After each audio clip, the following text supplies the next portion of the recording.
Bangladesh versus West ইন্ডিজের ODI series এবং বাংলাদেশ টিমের জন্য রইল শুভকামনা।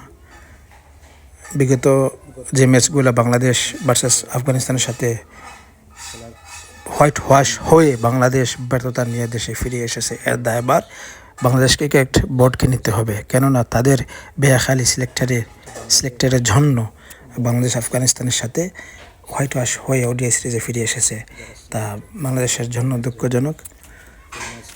আবার বর্তমানে যে ম্যাচগুলো চলতেছে ওডিআই সিরিজ ওয়েস্ট ইন্ডিজের সাথে বাংলাদেশের ঢাকা মিরপুর স্টেডিয়ামে, আমি আশা করি এই স্টেডিয়ামের বাংলাদেশের এই মাঠে বাংলাদেশ ভালো পারফরমেন্স করে দলকে ভালো একটা গেম উপহার দিবে, এটা আমরা সবাই আশাবাদী। এটা আমাদেরই মাঠ, আমাদেরই জন্মস্থান, তো অবশ্যই আমাদের ভালো পারফরমেন্স করতে হবে। ওয়েস্ট ইন্ডিজের মতো একটা দলকে ওডিআই সিরিজে যদি আমরা হারাতে পারি তাহলে আমাদের জন্য বিশ্বকাপে